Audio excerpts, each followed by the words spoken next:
CEO 리포트 4월 3주차. 안녕하세요. 웰스기업연구소 이수민 연구원입니다.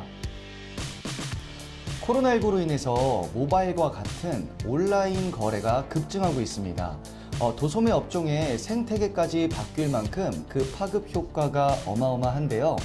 아쉽게도 우리 중소기업에서는 이런 온라인 플랫폼을 만드는 것이 그렇게 쉽지가 않습니다.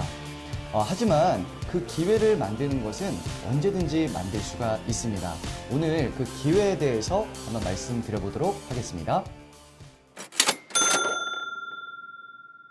네, 대한민국 동행세일이 지난해에 이어서 올해도 진행이 된다고 합니다. 6월 24일부터 7월 11일까지 진행이 되고요. 오픈마켓, 대형 종합몰, 백화점, 마트, 편의점 등 모든 판매 채널에서 함께 할 예정입니다. 그런데 좋은 소식이 있습니다. 중소기업에 한해서 대한민국 동행세일에 참여할 그 기업들을 모집한다는 소식입니다. 시간이 좀 별로 없기는 하지만 21일 오후 6시까지 온라인으로 신청이 가능합니다. 신청할 수 있는 제품군은요. 패션, 생활, 주방, 뷰티, 식품, 가구, 전자기기, 기타 등 8개 군이고요. 지원을 받을 수 있는 혜택은 6대 온라인 쇼핑몰에 입점을 하실 수가 있습니다. 또한 판매에 대한 지원을 좀 받으실 수가 있는데요. 슈퍼딜, 올킬 등 특가 행사를 진행할 때 할인 쿠폰 등의 프로모션을 지원받으실 수가 있습니다. 그리고 모바일 라이브 방송을 지원해 드립니다. 저는 이게 메리트가 있는 부분이라고 좀 생각을 하는데요. 네이버, 그립, 보고라이브, 같이 삽시다 TV 등에서 대표님의 회사를 홍보할 수 있는 좋은 기회를 얻으실 수가 있습니다. 운이 좋아서 짤이라도 만들어진다면 네, 아주 좋을 것 같습니다. 이제 결산이 끝난 기업들을 위한 코너입니다. 결산이 끝나면서 세무조정계산서가 속속들이 도착하고 있을 텐데요. 이 세무조정계산서를 받으시면 반드시 확인하셔야 될 것이 있습니다. 네, 우리 기업의 세법상 평가 가치인데요. 법인의 주식 가격을 확인하셨다면 이제 이 주식을 다음 세대로 넘기거나 어떤 일상적인 배당 정책을 실행하기 위해서 우리 자녀들의 주식 지분을 더 높이는 그런 작업들을 진행하셔야 될 겁니다. 이 부분에 대해서 저희 웰스기업 정우일 소장님을 모시고 더 자세히 한번 들어보도록 하겠습니다. 안녕하세요. 웰스기업연구소 정우일 소장입니다.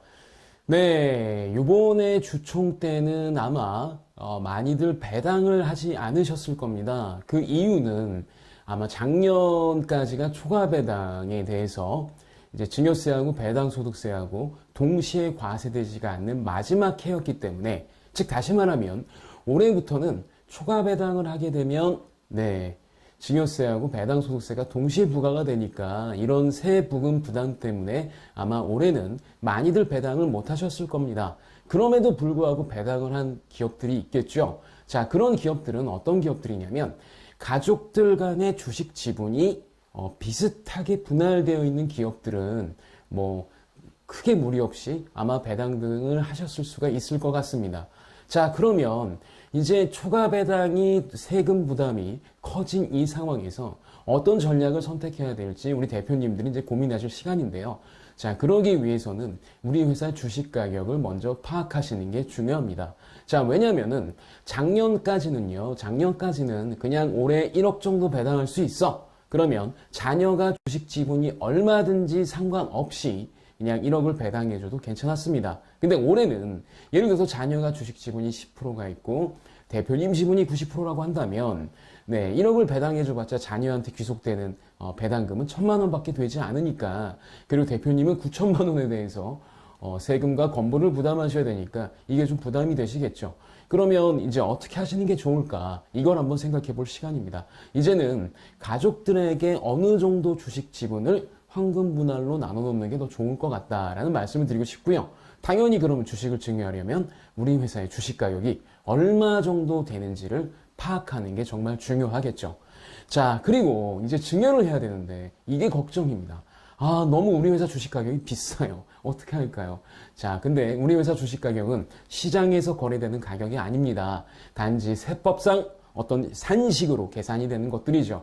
산식으로 계산이 되는 것들이라면 어느 정도 합법적인 수준에서 그리고 상식적인 수준에서 주식 가격을 조절할 수가 있습니다. 왜냐하면 비상장법인의 주식 가치는 손익과 순자산의 가중 평균으로 계산되기 때문입니다.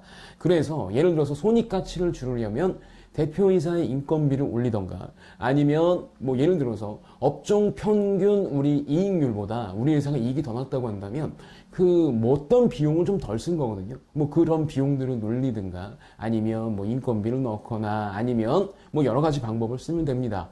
순자산 가치가 예를 들어서 높다라고 한다면 그동안 배당을 너무 안 했거나 아니면 뭐 우리가 너무 소극적인 형태의 잉여금을 유보하는 전략들을 가져갔거나 뭐 이랬을 수 있거든요. 그러니까 이런 것들은 전문가의 조력을 받아서 계획을 세우고 이거를 좀 조절을 하실 필요가 있다라는 겁니다. 자, 그리고 마지막으로 비용도 증가하는 것도 좋고 여러 가지가 좋긴 하지만 우리 회사의 부실 자산을 정리하는 것도 정말 중요한 포인트다. 예를 들어서 매출 채권 그냥 방치되어 있었다라면 이제 받을 수 있는 것과 받을 수 없는 것들 구별하시고 우리 회사 매출 채권은 단기적인 그러니까 영업 주기에서 발생하는 일시적 현상인지 아니면 그게 아니면 야 얘는 진짜 떼인 돈들인지 그냥 방치해뒀다라고 한다면 세무대리인과 상의하시거나 저희 웰스기업연구소 상의하셔서 이런 매출 채권들 부실 자산들 정리하시는 게 좋고요. 가지급금이 있다고 한다면 주식 가격을 낮추기 위해서는 가지급금은 앞으로 발생할 그러니까 잉여금을 처분하는 과정에서 가지급금을 상계 처리하시는 게 상당히 좋습니다. 다른 자산을 대체 처리하게 되면 기업의 가치는 감소하지 않는데 얘를 잉여금으로 상계 처리해버리게 되면 그러니까 잉여금을 처분한 것과 이제 가지급금을 이제 상계 처리해버리게 되면 되게 좋죠. 가지급금도 없애고 기업의 순자산도 줄일 수 있기 때문에 그러니까 이런 여러 가지 전략들을 우리 회사에 맞게 실행을 해야 됩니다. 근데 이 실행은 그리고 이 계획을 세우는 건 비단 뭐 우리 대표님 옆에 계시는 뭐 기장세무사님들이나 이런 분들만의 조력으로는 되지 않아요. 여러 분야의 전문가들과 함께 이제 상의를 하고 이제 계획을 세워야 되시는 거 이거 좀 말씀드리고 싶습니다. 자, 제가 말씀드리고 싶은 건 이겁니다.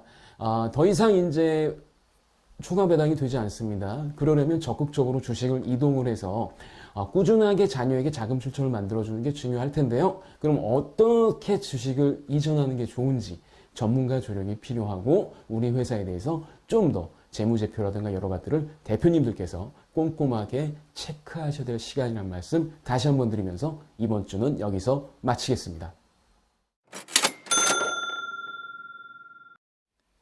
네, 혹시 기업에서 자체 홍보 유튜브를 제작하시거나 모바일 라이브 방송을 계획 중인 대표님들이 계시다면 저희 웰스기업연구소에 꼭 연락을 주십시오. 저희가 배우부터 제작사까지 저희 회원사로 연결해 드리도록 하겠습니다.